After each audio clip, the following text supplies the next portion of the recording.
አሁን ስለታረቀን ደስ ብሎኛል። መተቃቀፍ የለብንም ታዲያ። በቃ ወደ ቤት ልገባ ነው። አሁን እንግዳ አለ። አታውቂኝ ምን ይሰጥ? ሰላም ዩቲዩብ እንዴት ናችሁ? አለው እኔ ደህና ነኝ። በባለፈው ቪዲዮ ካስታወሳችሁ ከቤዛ ጋር ትንሽ ተጋጭተን ነበረ። ከድሮ ፍቅረኛዋ ጋር ሄዳ ተገናኝታ ስራ አስቀጥሮኛል አስገብቶኛል በሚል አንዳንድ ተልካሻ ነገሮች ማለት በቃ ማድረግ አልነበረብኝ። እኔ በእርግጥ ተጸጽቻለሁ እና ቤተሰብ አሁን ከስራ የምትወጣበት ሰዓት ነው፣ እየጠበቅኳት ነው። እኔ ይቅርታ አልጠይቃት ነው። 9 ቀን ሆኖናል ቪዲዮ ራሱ ከለቀቅን ከተዘጋጋን ማለት ነው። እናንተም ከኔ ጎን ትሆናላችሁ ብዬ አስባለሁ። እስቲ አብረን እንጠብቃት፣ ትመጣለች አሁን ላይ።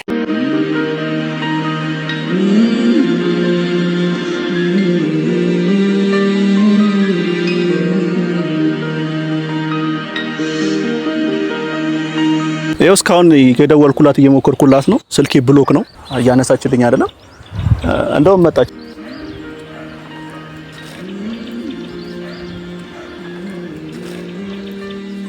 ቤዛ ለምዶ ስልኬ ማታነሽ? ምን ትሰራለህ ከዚህ?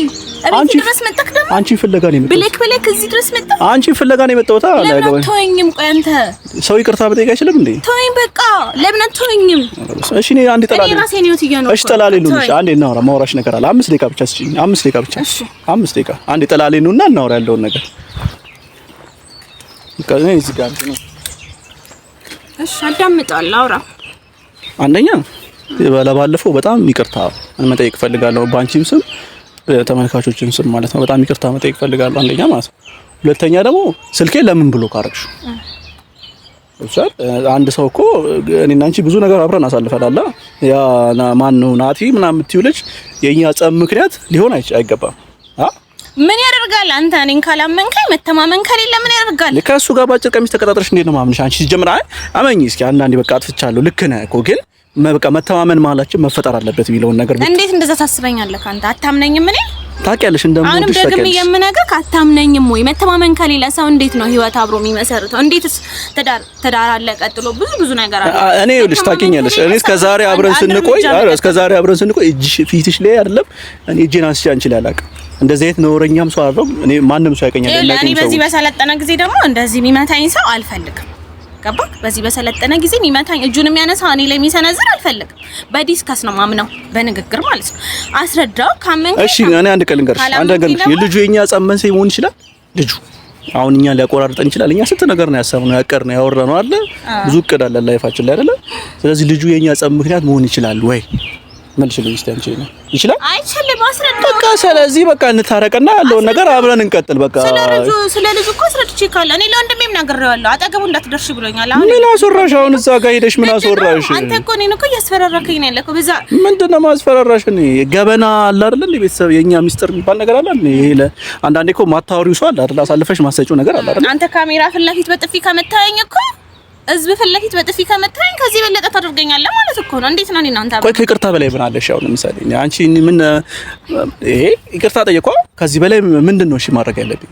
እውነት ለመናገር እኔ ላንቺ በጣም ብዙ መስዋዕትነት ከፍያለሁ። አንቺም ለኔም እንደዛው ገብቶሻል። እኔ አንቺ በደንብ ነው የማውቅሽ። ሳላምንሽ ቀርቼ ሳይሆን ምንድነው አንዳንዴ ወንዶች አታላይ ናቸው። ባህሪያቸውን ስለማውቀው አታላይ ስለሆኑ እንዳያታሉሽ በመፍራት ህይወታችን ነገ ያሰብነው ላይፋችን እቅዳችን ብዙ ነገር እንሰራለን ተባብለናል አብረን። እሱ ከሱ አንፃር ነው እንጂ አንቺ ላይ መጥፎ አስቤ አይደለም። ስለዚህ ይሄ ተራ ነገር 9 ቀን የሚያዘጋጋን ነገር አይደለም። ለበዓልም አልተገናኘንም፣ አልደወልሽልኝም፣ እንኳን አልደረሳም አልሽኝም። ገብቶሻል። ስለዚህ እኔ ይከፋኛል ደግሞ ያለ አንቺ ማንም እንደሌለኝ ደግሞ ታውቂያለሽ። ካንቺ ብቻ እኔ እኮ እወድራለሁ። እኔ በጣም ጸባይከን ነው። ጸባይን አስተካክል። በቃ አስተካክላለሁ። ጸባይን አስተካክል። እኔን መጠራጠሩና እኔን እንደዚህ አይነት ነገር እንድትለኝ አልፈልግም። እንድታምነኝ ነው የምፈልገው። እሺ አሁን ስራውን ገባሽ? ተቀጠርሽ? ስራው? አዎ እየሰራሁ ነው። ጀመርሽ? ከስራ ነኝ የመጣሁ ያለሁት አሁን ራሱ። ደወለልሽ ልጁ? ከዛ በኋላ ተገናኛችሁ? አሁንም እዛው ነክ? አይ ኖርማሊ ለማወቅ እንጂ ሌላ ነገር እንትን የለው። ሰው በስራ የስራ ባልደረባ ሆኖ አንቺ አሁን ቆይ እኔ አሁን የድሮ ፍቅረኛዬ ባገኛት ምን ትያለሽ? ምን ይሰማሻል? እስቲ አሁን ደስተኛ ትሆኛለሽ? የድሮ ፍቅረኛ ካመንኩ ችግር የለብኝም። በቃ አሁን ስለታረቀን ደስ ብሎኛል። መተቃቀፍ የለብንም ታዲያ። በቃ ወደ ቤት ልገባ ነው። አሁን እንግዳ አለ። አታውቂኝ ምን ይሰጥ?